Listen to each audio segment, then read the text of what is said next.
ஆவிகள் உலகம் இணையதள தொலைக்காட்சி நேயர்களுக்கு வணக்கம். நான் விக்கிரவாண்டி ரவிச்சந்திரன். இன்றைக்கு நான் சொல்லப்போகிற உண்மை சம்பவம் சில மாதங்களுக்கு முன்பாக சென்னையில் நிகழ்ந்ததாகும். சென்னையில் இருக்கக்கூடிய ஆவடி என்ற ஒரு பகுதியில் நிகழ்ந்த சம்பவம் இது. அம்பத்தூர் ஆவடி பகுதியை சேர்ந்தவர் ரவி என்கிற 40 வயதானவர். அவருக்கு அஜிதா அப்படின்ற மனைவியும் 3 வயசுல இரட்டை பெண் குழந்தைகளும் இருந்தாங்க. ரவி தம்பதியினர் சொந்த வீட்டில் வசிக்கிறாங்க. ரவியும் அவரது மனைவியும் வேலைக்கு போயிட்டு சம்பாரிச்சுக்கிட்டு இருக்காங்க. கணவர் ரவி அம்பத்தூரில் இருக்கிற தனியார் தொழிற்சாலை ஒன்றில் மேனேஜராக வேலை பார்க்குறார். அவர் மனைவி அஜிதா ஆவடியில் இருக்கிற தனியார் நிறுவனம் ஒன்றில் வேலை பார்க்குறாங்க. கணவன் மனைவி 2 பேருமே வேலைக்கு போகிறதுனால அவங்களோட குழந்தைகளை பார்த்து கொள்ளணும், அதுக்கு அவங்கள பராமரிக்கணும். அதுக்காக சுமத்தின்ற ஒரு பெண்ணத்தை நியமிச்சிருக்காங்க. சுமத்தியும் அன்பாகவும் அக்கறையாகவும் அந்த 2 குழந்தைகளையும் பார்த்துக்கிட்டாங்க. சுமத்தி திருமணமாகி 15 ஆண்டுகளாகியும் குழந்தை பாக்கியம் இல்லை. ரவியின் குழந்தைகளை தன்னுடைய குழந்தைங்க மாதிரி அன்பு காட்டி வளர்க்க ஆரம்பித்தாங்க. அப்படி அந்த 2 குழந்தைகளுமே சுமத்தியோடு ஒத்து போயிட்டாங்க. பெற்றோர்களை விட சுமத்திக்கிட்டு தான் அதிக பாசத்தோடு பழகினாங்க. அந்த 2 குழந்தைகளும் அதிக நேரத்தையும் அவங்களோட தான் செலவழித்தாங்க. குழந்தைகளுக்கு என்ன தேவைன்றது குறிப்பறிஞ்சு அவங்க தேவைகளை பூர்த்தி செய்கிறதுல சுமத்தி கெட்டிக்கார பொண்ணாக இருந்தாங்க. இப்படிப்பட்ட நிலையில தான் அந்த அம்மா சுமத்தி வழக்கம் போல் ஒரு நாள் ரவியின் வீட்டுக்கு வேலைக்கு காலையில் புறப்பட்டு நடந்து வந்துட்டு இருக்கும்போது மண் லாரி மோதி அங்கேயே ஸ்பாட்லேயே இறந்துட்டாங்க. சுமத்தி திடீர்னு மரணம் அடைஞ்சதுனால ரவியும் அவர் மனைவி அஜிதாவும் ரொம்பவும் வருத்தம் அடைஞ்சாங்க. அவங்களுடைய 2 பெண் குழந்தைகளையும் அன்போடு பார்த்துக்கிறதுக்கு பல பெண்களை தேடினாங்க. யாரும் சரிப்பட்டு வரல. அதுக்கப்புறம் 20 வயதான கோமதின்னு ஒரு பெண்ணு கிடைச்சாங்க. சுமத்தி மாதிரியே கோமதியும் அந்த குழந்தைங்கள அன்போடையும் அக்கறையோடையும் பார்த்துக்கிட்டு இருந்தாங்க. 1 வாரம் போச்சு.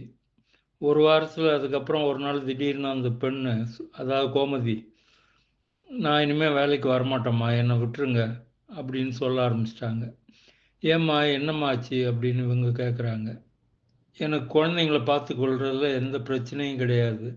ஆனால் எனக்கு ரொம்ப பிடிச்சமான வேலை தான். குழந்தைங்களும் என்கிட்ட பாசமாக தான் இருக்காங்க. ஆனால் எனக்கு பயமாக இருக்குது அப்படின்னாங்க கோமதி. எதுக்கு பயம் அப்படின்னு கேட்டதுக்கு, இந்த வீட்டில் ஏதோ காற்று கருப்பு இருக்குமா, அது ஒரு பெண்ணோட ஆவிமா, குழந்தைங்கிட்ட நின்று என்னை பார்த்து நான் பயந்தே போயிட்டேன். எனக்கு ஆவின்னா பயமா அப்படின்றாங்க. அந்த ஆவி என்ன எதுவும் பண்ணாலும் பரவாயில்ல, குழந்தைங்கள எதா பண்ணிடுமோ, பழி என் பேரில் வந்துடுமோன்னு பயமாக இருக்குமா, நான் நின்றுக்கிறேம்மா அப்படின்னு சொல்லிட்டு போயிட்டாங்க. இவங்களுக்கு ஒன்றுமே புரியல, திகைப்பாக இருந்தது. இவங்க சொல்கிற காரணம் வேலையை விட்டு நிற்கிறதுக்கு வேறு ஏதாவது சொல்லலாம். ஆவி இருக்குன்னு சொல்கிறாங்களே, இது நம்புறதா வேண்டாமா, நம்ம வீட்டில் ஆவிக்கு என்ன வேலை அப்படின்னெல்லாம் இவங்க 2 பேரும் கன்ஃபியூஸ் ஆகிட்டாங்க. மீண்டும் வேலைக்கார பெண் தேடும் படலம் தொடங்கியது. அது அடுத்ததாக வேலைக்கு ஒரு பெண் கிடைக்கணுமே, அது உடனே நடக்குமா, தேர்ந்தெடுக்கணும், பார்க்கணும், அவங்களுடைய குணங்கள் எப்படின்னு ஆராயணும், அதுக்கு தகுந்த மாதிரி தான் நடக்கணும் அப்படின்னு முடிவு பண்ணி ஒரு முடிவுக்கு வர்றாங்க. அடுத்ததாக வேலைக்கு பெண் கிடைக்கிற வரையிலும் ரவியோட மனைவி அஜிதா லீவ் போட்டுட்டு ஆஃபீஸுக்கு அவங்களே குழந்தைகளை பராமரிக்கிறதுன்னு முடிவு எடுக்கிறாங்க. அதன்படி செயல்படுத்துகிறாங்க. வீட்டில் இருந்துக்கிட்டு அவங்க ஒரு நாள் சாப்பாடு தயார் பண்ணிக்கிட்டு குழந்தைங்கள பார்க்குறதுக்கு வந்தாங்க ஹாலுக்கு. அங்கே உட்காந்து விளையாடிக்கிட்டு இருக்காங்க 2 பேரும். பார்த்தா அவங்களுக்கு பயந்து போயிட்டாங்க. என்னன்னா, அவங்க குழந்தைகளுக்கு பின்புறத்தில் ஒரு ஆத்மா உருவம் தெரியுது. அந்த உருவம் பகலுன்றதுனால லைட்டாக தெரியுது, சில்ஹவுட் மாதிரி. அது 2 குழந்தைங்களையும் பார்த்துக்கிட்டு சந்தோஷமாக நிற்குது. நல்லா உத்து பார்த்தா அது இறந்து போன சுமதியினுடைய ஜாடையில் இருக்குது. புரிஞ்சு போச்சு இவங்களுக்கு, சுமதி தான் வந்திருக்காங்கன்னு தெரிஞ்சு போச்சு. அவங்களுக்கு பயம் உடனே கத்த ஆரம்பிச்சிட்டாங்க. உனக்கு என்ன வேலை இங்கே, என் குழந்தைங்கிட்ட ஒன்றும் பண்ணாத குழந்தைகளை அப்படின்னு, போ போ தயவு செஞ்சு போ, உன்னை கும்பிட்டு கேட்டுக்கிறேன் அப்படின்னு கையெடுத்து கும்பிடுறாங்க. ஆனாலும் இவங்க சொன்னது எதையும் அந்த ஆத்மா மதிக்கவே இல்லைங்க. அது குழந்தைங்களே பார்த்துக்கிட்டு நின்று இருந்தது, அப்படியே மறைஞ்சு போச்சு. அதுக்கப்புறம் தேவைப்படும் போதெல்லாம் குழந்தைங்க பின்னாடி நின்றுக்கிட்டு பார்த்துக்கிட்டு இருந்தது. அதுக்கப்புறம் மறையுது. வர்றதும் மறையிறதுமா இருக்காங்க. உடனே ரவிக்கு ஃபோன் பண்ணி சொல்லி அவரு பதறி அடிச்சுக்கிட்டு ஓடி வந்துட்டாரு. அதுக்கப்புறம் அந்த ஆவி உருவம் வரல. ரவி வந்ததுக்கப்புறம். அவர் வீட்டுக்கு வந்து உட்காந்துருக்காரு. அவருக்கு மனசுல பயம் வருது. நம்ம குழந்தைங்களுக்கு ஏதாவது ஆயிடுமோ அப்படின்ற ஒரு பயம்தான். இவர் என்ன பண்றாரு, சரி வரல, பரவாயில்லன்னு சொல்லிட்டு நிம்மதி பெருமூச்சு விடுறாங்க 2 பேருமே. ஆனா, அன்னைக்கு ராத்திரி திரும்ப திரும்ப வருது. அன்னைக்கு இரவு எப்போ இவங்க கண் விழிச்சு பார்க்குறாங்க, பாத்ரூம் எழுந்து போகும்போதெல்லாம் பார்க்குறாங்க, அந்த குழந்தைங்க படுத்திருக்கிற இடத்துக்கு பக்கத்திலேயே அது உட்காந்துருக்கு. அந்த ஆத்மா. அந்த குழந்தைங்கள வச்சு மேலே பார்த்த பார்வை எடுக்கவே இல்ல. அந்த மாரி பார்த்துக்கிட்டு உட்காந்துருக்கு. இதுக்கு முடிவு கட்டணும் அப்படின்னு முடிவு செய்த ரவி, மறுநாள் காலையில ஃபோன் பண்ணி எங்க ஆஃபீஸ் நம்பர்ல அப்பாயின்ட்மெண்ட் ஃபிக்ஸ் பண்ணிக்கிட்டு வர்றாரு. நேர்லயே வந்து அவர் சொன்ன தகவல்கள் தான் இவ்வளோ நேரம் நான் பேசிக்கிட்டு இருந்தேன். அவரை சித்தர் ஆத்மா முன்னாடி உட்கார வைக்கிறேன். அவர் எடுத்த உடனே சொல்லிட்டாரு சிம்பிளா, "ஒண்ணும் பயப்படுறதுக்கு ஒண்ணும் இல்லையே, ஏன் இவ்வளோ பதட்டம் உன்கிட்ட? உன் மனசுல பீதி நெறைய தெரியுதே" அப்படின்னாரு. "ஆமாங்க, குழந்தைங்களுக்கு ஏதாவது ஆயிடுமோன்னு பயமா இருக்கு" அப்படின்னாரு. "அதெல்லாம் பயப்படாதப்பா. அந்த பெண்ணோ வந்து குழந்தை இல்லாத பெண்ணு, இறந்து போன பெண்ணு. அந்த மகள் வந்து அந்த குழந்தைங்க பேர்ல வச்ச அன்பு மாறாம, இறந்த பிறகும் அந்த ஆத்மா நிலையில இருக்கும்போது அதே அன்பு பெருகுது அவ மனசுல. அதனால தான் குழந்தைங்களோட இருக்கிறதுக்கு வர்றா. பகல விட இரவு சௌகரியமா இருக்குது. அதனால அங்க தான் இருக்கா. உங்க வீட்டிலேயே தங்கியிருக்கா. பயப்படுறதுக்கு ஒண்ணுமே இல்லையே. உங்கள ஏதாவது தொந்தரவு பண்ணுச்சா? ஏதாவது மிரட்டுச்சா?" அப்படின்னாரு. "இல்லைங்க, அதெல்லாம் இல்லைங்க. நாங்க தாங்க மிரண்டு போயிட்டோம்" அப்படின்னாரு ரவி. "அப்படின்னா பயப்படுறதுக்கு என்ன விஷயம்? என்ன இருக்கு இதுல?" அப்படின்னாரு சித்தர். "சரிங்க, தயவு செஞ்சு அந்த ஆத்மாவ வந்து எங்க வீட்லருந்து போக சொல்லுங்க. நான் விரும்பலைங்க. என் குழந்தைங்களுக்கு ஏதாவது ஆயிடுமோன்னு பயமா இருக்குங்க" அப்படின்னாரு. "சரி, நான் உதவி செய்கிறேன்" அப்படின்னு சொல்லிட்டு ஒரு எளிமையான பரிகாரங்கள் சொன்னார். அது அவருக்கு பேப்பர்ல பிரிண்ட் பண்ணி குடுக்கப்பட்டது. அதெல்லாம் செய்த பிறகு படிப்படியா நின்னு போச்சு. அந்த ஆத்மா வர்றதில்ல. எனக்கு ஒரு மனசுல ஒரு எண்ணம் தோணுச்சு. என்னன்னா, அந்த ஆத்மா நல்லதுக்கு நோக்கத்துல தான் வந்திருக்கு. குழந்தைங்க பேர்ல வச்ச அன்பு தான் அதுக்கு மாறாம இருக்கு அப்படின்னு ஐயா சொல்றாரு, சித்தர் ஐயா. அப்படி இருந்தும் இவர் விரட்டி விட்டாரே, பரிகாரம் கேட்டு செய்து அப்படின்னு எனக்கு கொஞ்சம் மனசு கஷ்டமா இருந்தது. ஆனாலும் அவங்கவங்க குழந்தைங்க பேர்ல அவங்களுக்கு அக்கறை இருக்கத்தானே செய்யும். ஒரு பயம் இருக்கத்தானே செய்யும். அப்படின்னு நான் சமாதானப்படுத்திக்கிட்டேன். இதை தவிர இன்னொரு விஷயம் சொல்லப் போறேன். இன்னொரு முக்கியமான சம்பவம். அதாவது தூக்கு மாட்டி தற்கொலை பண்ணிக்கிறவங்க, அந்த கழுத்துல வலி, வேதனை கயிறு இருக்கும்போது உண்டாகிற வலி, வேதனைய ஆத்மா நிலையில இருக்கும்போதும் அனுபவிப்பாங்கன்னு நான் பலமுறை சொல்லியிருக்கேன். ஞாபகம் இருக்கா? ஆத்மா நிலையில மட்டுமல்ல, மறுபிறவி எடுத்து வேற பிறவிக்கு வந்த பிறகும் அந்த வலி இருக்கும் அப்படின்றது நான் இப்ப சமீபத்தில தெரிஞ்சுக்கிட்டேன். மலேசியாவிலிருந்து ஒரு அன்பர் நம்ம சப்ஸ்கிரைபர் வந்தார். அப்பாயின்ட்மெண்ட்ல ஃபிக்ஸ் பண்ணிக்கிட்டு வந்தார். அவருக்கு 2 கேள்விகள் மெயினா இருந்தது.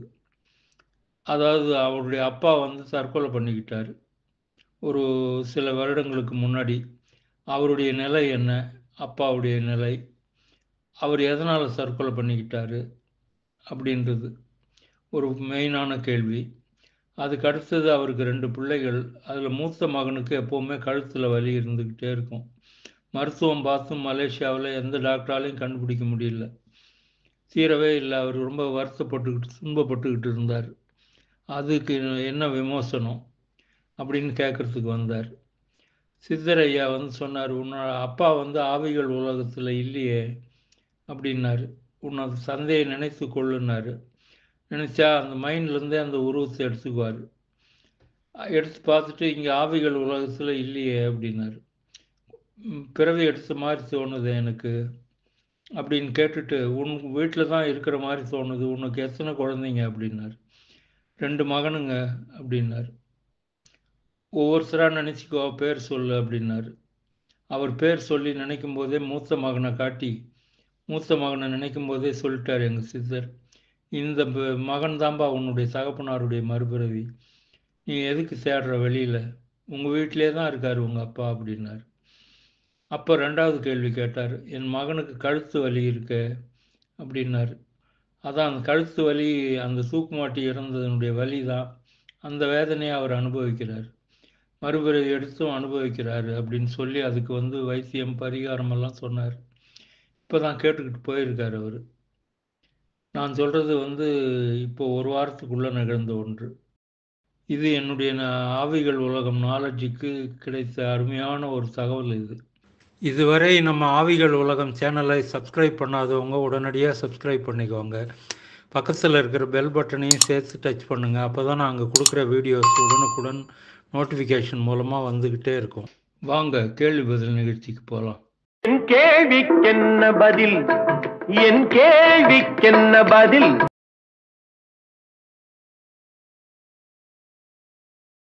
கீர்த்தனா அப்படின்ற ஒரு பெண் திருவண்ணாமலையிலேருந்து ஒரு கேள்வி அனுப்பியிருக்காங்க. ஐயா வணக்கம், அகால மரணம்னா என்னன்னு தயவு செஞ்சு சொல்லுங்கள் அப்படின்னு கேட்குறாங்க. பொதுவாக மனுஷனுக்கு ஆயுள் எவ்வளோன்னு நினைக்கிறீங்க கீர்த்தனா? 100ன்னு சொல்லுவாங்க. 100 ஆயுசுப்பா அப்படின்னு ஒரு பேச்சு நடைமுறையில் சொல்லுவாங்க. ஆனால் உண்மையிலே இறைவன் கொடுத்தது 120 ஆண்டுகள்.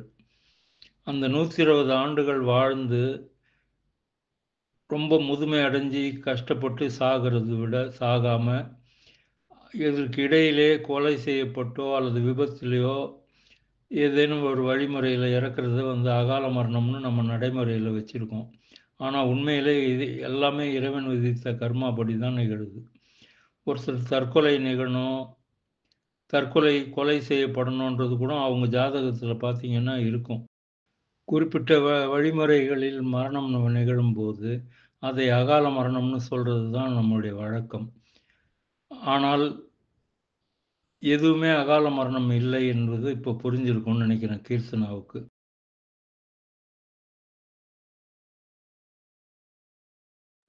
ஐயா வணக்கம். என்னுடைய பெயர் ஹரி கணேஷ். நான் சேலத்துலேருந்து பேசுகிறேன். ஐயா, ஐயனாரும் ஐயப்பனும் ஒன்று தான் அப்படின்னு சொல்லி ஒரு பரவலான ஒரு இது இருக்குது. ஆனால் ஐயப்பனுக்கு வரலாறு அவர் சிவனுக்கும் விஷ்ணுக்கும் பிறந்தவர், மகிழ்ச்சிங்கிற அரக்கையை அடிக்க பிறந்தவர் அப்படிங்கிற மாதிரி இருக்குது. பட்டு அந்த உட்காந்துருக்கிற ஒரு அந்த போஸ் அதெல்லாம் பார்க்கும்போது கிட்டத்தட்ட ஐயனார் மாதிரி தான் இருக்குது. இந்த அச்சன் கோவிலில் பார்த்தீங்கன்னா 2 மனைவிகளுக்கும் நடுவில் உட்காந்துருப்பார். அதெல்லாம் பார்க்கும்போது கிட்டத்தட்ட ஐயனார் மாதிரி தான் தெரியுது. என்னுடைய கேள்வி என்னென்னா, இப்போ புராண கதைகளில் இருக்கிற மாதிரி சிவனுக்கும் விஷ்ணுக்கும் பிறந்த ஒரு ஐயப்பனா, இல்லை அவர் தமிழ்நாட்டில் இருக்கிற ஐயனார் தான் கேரளாவில் ஐயப்பனாக மாறிடுதா? அது காவல் தெய்வம் தானா? இதுதான் என்னுடைய கேள்வி. நீங்கள் முனிப்பன் கருப்பண்ணசாமி பற்றியெல்லாம் நீங்கள் வீடியோ போட்டிங்க. அது எனக்கு ரொம்ப யூஸ்ஃபுல்லாக இருந்தது. இதை பற்றின உங்களோட கருத்தை சொன்னீங்கன்னா எனக்கு ரொம்ப பயனுள்ளதாக இருக்கும். என்ன பரவலான தகவல் இருக்குது எனக்கு புரியல. ஐயனார்ன்றது இங்கே தமிழ்நாட்டில் இருக்கக்கூடிய காவல் தெய்வங்களில் ஒன்று. இது ஐயப்பன்ன்றது கேரளாவில் இருக்கக்கூடிய பெருந்தெய்வம். இது ரெண்டும் எப்படி ஒன்றா ஆகும்? உங்களுக்கு சிம்பிளாக இன்னொரு வழி சொல்கிறேன், ஒரு தகவல் சொல்கிறேன். நம்ம ஊரில் இருக்கிற ஐயனாருக்கு பலி கொடுக்கறது உண்டு. அவங்க குலதெய்வமாக அந்த ஐயனார் உள்ள குடும்பங்கள் பலது இருக்குது. அவங்க கும்பிடும்போது வருடம் ஒரு முறை வணங்கும்போது பலி கொடுப்பாங்க. கோழியோ ஆடோ அவங்கவுங்க சக்திக்கு தகுந்த மாதிரி கொடுப்பாங்க. ஆனால் ஐயப்பனுக்கு அந்த வழக்கம் இல்லையே. அது ரெண்டும் எப்படி ஒன்றாகும்?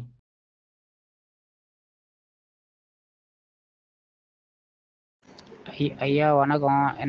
என் பேர் லோகேஷ். நான் சென்னை எர்ணாவூர்லேருந்து பேசுகிறேன்.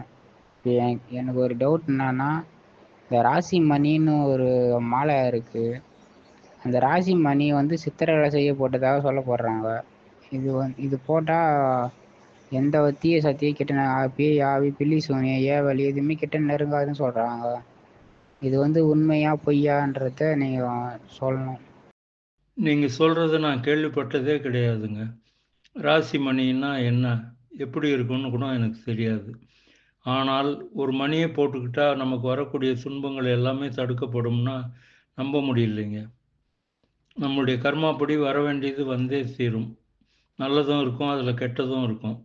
அனுபவிக்க வேண்டியது அனுபவித்து தான் தீரணும். அதுவும் நல்லது கெட்டது கலந்தது தான். இப்படிப்பட்ட விளம்பரங்களை படிக்கிறதுக்கு முன்னே படித்த பிறகு நீங்களே கேட்டு பாருங்கள், நீங்களே சிந்தனை பண்ணி பாருங்கள். இது சாத்தியமா அப்படின்னு கேட்டிங்கன்னா உங்கள் மனசுக்கே பதில் கிடைக்கும். அதுக்கப்புறம் முடிவு பண்ணுங்க.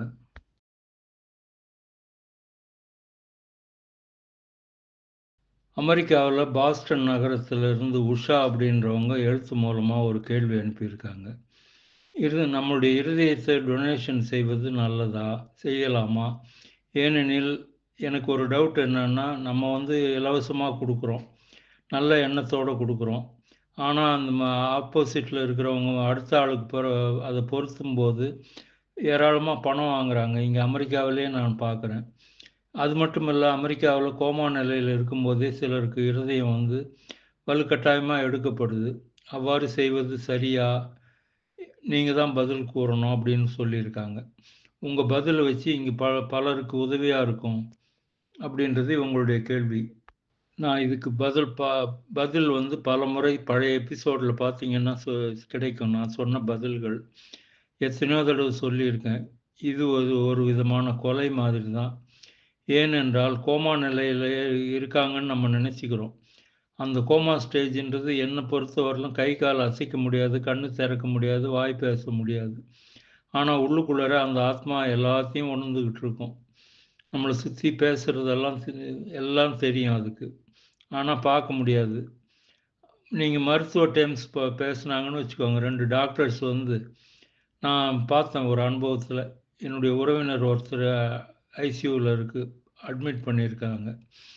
நான் அவரை பார்க்குறதுக்கு போகிறேன். அப்போ என்ன ப்ராப்ளம் அப்படின்னு கேட்குறேன் நான் டாக்டர்கிட்ட. ஒன்றும் இல்லை, லங்ஸில் இது அடப்பு நிறையா இருக்குது, ஃப்ளூயிட் ஃபார்ம் ஆகிருக்கு, முதுகில் இன்ஜெக்ஷன் பண்ணி அதை எடுக்கணும் அப்படின்னு சொல்கிறாங்க டாக்டர்ஸ் என்கிட்ட. அதுக்கு உடனே அடுத்த வினாடி அவர் யூரின் போகிறாரு அந்த பேஷண்ட்டு. கோமாவில் இருக்கிறவருக்கு இது எப்படி இயற்கை உபாதைகள் எப்படி வெளியில் வருது, அது நல்லா புரிஞ்சுக்கோங்க. அதாவது டாக்டர் சொன்னதை கேட்டுட்டு அவர் திகில் அடைஞ்சு போய் பயத்தில் ஒன்றுக்கு போயிடுறாரு. அதுதான் நடந்த உண்மை. அப்படி இருக்கும்போது அவங்களுக்கு ஒரு ஆர்கன்ஸ் எடுக்கிறீங்கன்னு வச்சுக்கோங்க, நல்ல வலி வேதனை தெரியும். ஆனால் அதே சமயத்தில் அப்படி வேலை செய்யும்போதே எடுக்கிறது தான் அது பயனளிக்கும், இருதயமெல்லாம். வேறு வழி இல்லை. இது கொலைக்கு சமானம்தான். ஆனாலும் வேறு வழி இல்லை. என்னுடைய ஆர்ட்டை எடுத்துக்கோங்கன்னு அந்த உறவினர்கள் அவருடைய ஆர்ட்டை தானம் கொடுத்துட்டாங்கன்னா வேறு வழி இல்லாமல் தடுக்க முடியாது. இன்றைய நிகழ்ச்சியை இத்துடன் நிறைவு செய்கிறேன். அடுத்த எபிசோடில் வேறு புதிய அனுபவங்களோடு உங்களை சந்திக்கிறேன். அதுவரை நன்றி கூறி விடைபெறுகிறேன். வணக்கம்.